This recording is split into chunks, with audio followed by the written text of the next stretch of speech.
পশ্চিমবঙ্গে জারি হচ্ছে রাষ্ট্রপতির শাসন। শুভেন্দুর ব্যক্তিগত সহকারীকে গুলি করে হত্যা। বিতর্কিতদের বিরুদ্ধে বিএনপির কঠোর বার্তা, আসছে শুদ্ধি অভিযান। 24 ঘন্টার ব্যবধানে আরও বাড়ল স্বর্ণের দাম। যশোরে ব্যবসায়ীকে কুপিয়ে হত্যা। কেশবপুরে ডায়রিয়ার প্রকোপ, 1 সপ্তাহে হাসপাতালে 111 ভর্তি। যশোর সহ 18 জেলায় বয়ে যেতে পারে কালবৈশাখী, কমবে তাপমাত্রা। দর্শক, শুনছিলেন দিনের শীর্ষ খবরের প্রধান শিরোনাম। এবার বিস্তারিত। তার আগে আমাদের ইউটিউব চ্যানেল সাবস্ক্রাইব করুন এবং সব খবর পেতে ফেসবুক পেজ ফলো করে রাখার পাশাপাশি ওয়েবসাইট ভিজিট করুন। সদ্য শেষ হওয়া বিধানসভা ভোটে তৃণমূলের শোচনীয় পরাজয়ের পরেও একে পরাজয় বলে মানতে নারাজ মমতা বন্দ্যোপাধ্যায়। সেই কারণে তিনি লোকভবনে গিয়ে আনুষ্ঠানিকভাবে পদত্যাগ করবেন না বলে ঘোষণা করেছেন। এদিকে আজ বৃহস্পতিবার রাত 12টায় সাংবিধানিকভাবে শেষ হয়ে যাচ্ছে তার সরকারের মেয়াদ। তারপর কি হবে তা নিয়ে ইতোমধ্যে প্রশ্ন উঠছে জনমনে। কারণ বিজেপি নেতৃত্ব ঠিক করেছে আগামী 9 মে শনিবার রবীন্দ্র জয়ন্তীর দিন তাদের মন্ত্রীরা শপথ নেবেন। শেষ পর্যন্ত তৃণমূলের নেত্রী তার অবস্থানে অনড় থাকলে আগামীকাল 8 মে শুক্রবার অর্থাৎ পশ্চিমবঙ্গের নতুন রাজ্য সরকার শপথ গ্রহণের আগের 24 ঘন্টা ব্যতিক্রমীভাবে রাষ্ট্রপতি শাসন জারি হবে, এমনটাই মত দিয়েছেন প্রবীণ আইনজ্ঞরা। প্রবীণ রাজনীতিক থেকে শুরু করে আইন বিশ্লেষকরা জানিয়েছেন, এর আগে ভারতের কোথাও এমন কোনো ঘটনার নজির নেই। ভারতের সাংবিধানিক রীতি অনুযায়ী ভোটের ফলাফল ঘোষণার সময়ে শাসক দল তাদের পরাজয় নিশ্চিত জানতে পারার সঙ্গে সঙ্গেই মুখ্যমন্ত্রী রাজভবনে গিয়ে পদত্যাগ করে আসেন। সংসদীয় রাজনীতিতে এটা একটা সাংবিধানিক সৌজন্যের প্রকাশ। রাজ্যপাল তখন নতুন সরকার দায়িত্ব না নেওয়া পর্যন্ত বিদায়ী মুখ্যমন্ত্রীকে কেয়ারটেকার সরকারের দায়িত্ব পালন করার অনুরোধ জানান। নতুন মুখ্যমন্ত্রী ও মন্ত্রিসভার শপথ নেওয়ার আগে তিনিই কাজ চালান, কিন্তু কেয়ারটেকার মুখ্যমন্ত্রী কোনো সিদ্ধান্ত নিতে পারেন না। কেন্দ্রীয় সরকারের ক্ষেত্রেও এই একই রীতি প্রচলিত। ভারতে বিধানসভার নির্বাচনের রেশ কাটতে না কাটতেই পশ্চিমবঙ্গে ফিরে এলো রক্তাক্ত রাজনীতি। বুধবার রাতে উত্তর 24 পরগনার মধ্যম গ্রামের দোহারিয়া এলাকায় গুলিতে নিহত হয়েছেন বিজেপি নেতা শুভেন্দু অধিকারীর অত্যন্ত ঘনিষ্ঠ ব্যক্তিগত সহকারী চন্দ্রনাথ রথ। ভারতের বিভিন্ন গণমাধ্যম পুলিশ সূত্রের বরাত দিয়ে জানিয়েছে, তার মাথায় পরপর 3টি গুলি লেগেছে। ভারতের বিভিন্ন সংবাদ মাধ্যমের তথ্য অনুসারে চন্দ্রনাথ মধ্যম গ্রামে থাকতেন। কাজের সূত্রে মধ্যম গ্রাম থেকে বারাসাতের দিকে যাচ্ছিলেন স্করপিও গাড়িতে করে।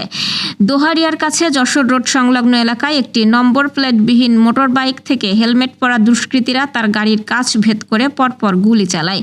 গুলি লাগে মাথা ও পেটে। গুরুতর আহত অবস্থায় হাসপাতালে নেওয়া হলে চিকিৎসকরা তাকে মৃত ঘোষণা করেন। বিগত 5 বছর ধরে চন্দ্রনাথ ছিলেন শুভেন্দু অধিকারীর আত্মসহায়ক ও ছায়াসঙ্গী।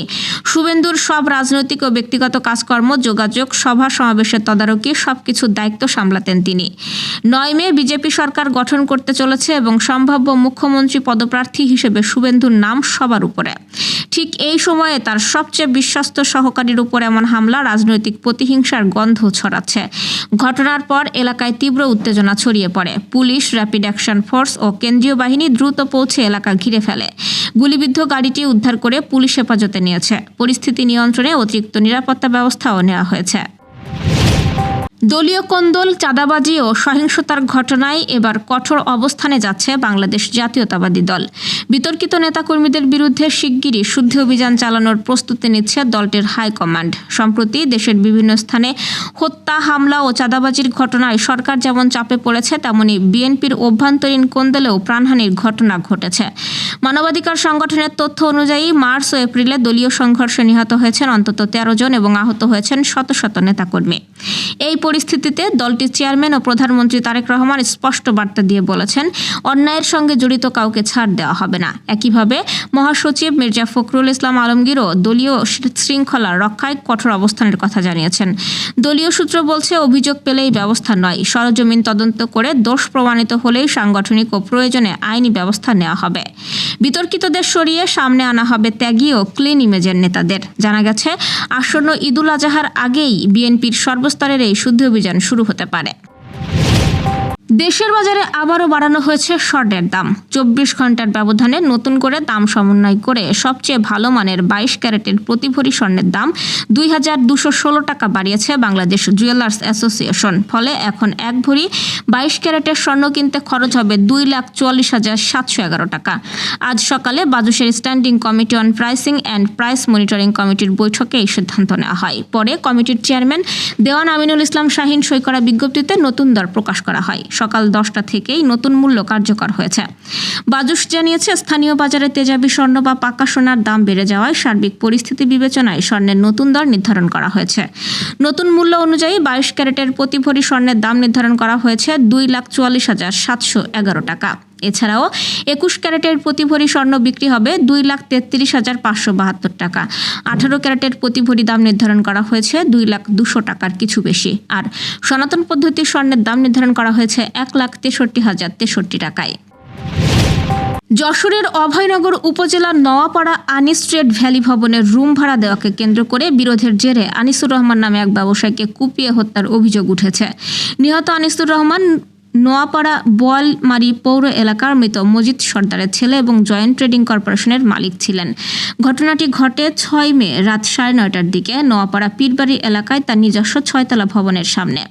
ভবনের রুম ভাড়া দেওয়াকে কেন্দ্র করে কথা কাটাকাটির এক পর্যায়ে ক্ষিপ্ত হয়ে হামলাকারীরা তাকে এলোপাথারি মারপিট করে এবং চাপাতি দিয়ে ডান চোখের নিচে কোপ দিয়ে গুরুতর জখম করে।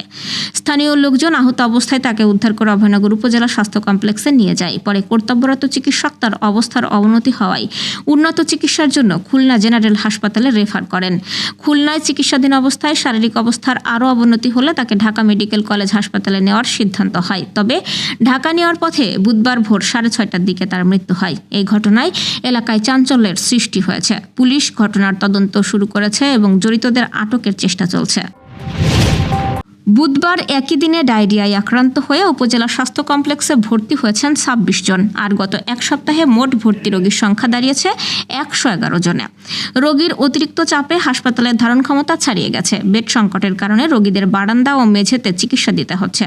শিশু ও বৃদ্ধ রোগীদের নিয়ে চরম দুর্ভোগে পড়েছেন স্বজনরা। ভুক্তভোগীদের অভিযোগ, হাসপাতালে এসে বেড তো দূরের কথা, মেঝেতেও জায়গা পাওয়া যাচ্ছে না। দীর্ঘ অপেক্ষা ও অস্বস্তিকর পরিবেশে অনেক স্বজন অসুস্থ হয়ে পড়ছেন। হাসপাতাল কর্তৃপক্ষ জানিয়েছে, কয়েকদিন ধরে ডায়রিয়া ও জ্বর আক্রান্ত রোগীর সংখ্যা হঠাৎ বেড়ে গেছে। চিকিৎসক ও স্বাস্থ্যকর্মীদের উপর বাড়তি চাপ তৈরি হলেও চিকিৎসা সেবা চালিয়ে যাওয়া হচ্ছে। স্বাস্থ্য বিভাগ বিশুদ্ধ পানি পান ও স্বাস্থ্যবিধি মেনে চলার পরামর্শ দিয়েছে।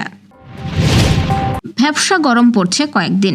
গতকালও ছিল একই অবস্থা, ছিল সূর্যের তেজ, কিন্তু পরন্ত বিকেলে নামে কালবৈশাখী কয়েক ঘন্টা ধরে ঝড়ে বৃষ্টি। রাজধানী ঢাকায় বৃষ্টি হয়েছে 27 মিলিমিটার। ঝড় বৃষ্টির এই ধারা আজ বৃহস্পতিবারও চলতে পারে। কমপক্ষে 18 জেলার ওপর দিয়ে বয়ে যেতে পারে কালবৈশাখী। আজ সকালে এমন পূর্বাভাস দিয়েছে আবহাওয়া অধিদপ্তর। পূর্বাভাসে বলা হয়েছে, দুপুরের মধ্যে রংপুর, দিনাজপুর, রাজশাহী, পাবনা, বগুড়া, টাঙ্গাইল, ময়মনসিংহ, যশোর, কুষ্টিয়া, ফরিদপুর, ঢাকা, কুমিল্লা, বরিশাল, পটুয়াখালী, নোয়াখালী, চট্টগ্রাম, কক্সবাজার ও সিলেট অঞ্চলের উপর দিয়ে পশ্চিম অথবা উত্তর পশ্চিম দিক থেকে দমকা অথবা ঝোড়ো হাওয়া বয়ে যেতে পারে। এ সময় বাতাসের গতিবেগ হতে পারে ঘন্টায় 45 থেকে 60 কিলোমিটার। এসব এলাকার নদীবন্দরগুলোকে 1 নম্বর সতর্ক সংকেত দেখাতে বলা হয়েছে। দর্শক, এই ছিল এখনকার আয়োজন। পরবর্তী খবর দেখুন বেলা 3টায়। এতক্ষণ সাথে থাকার জন্য ধন্যবাদ।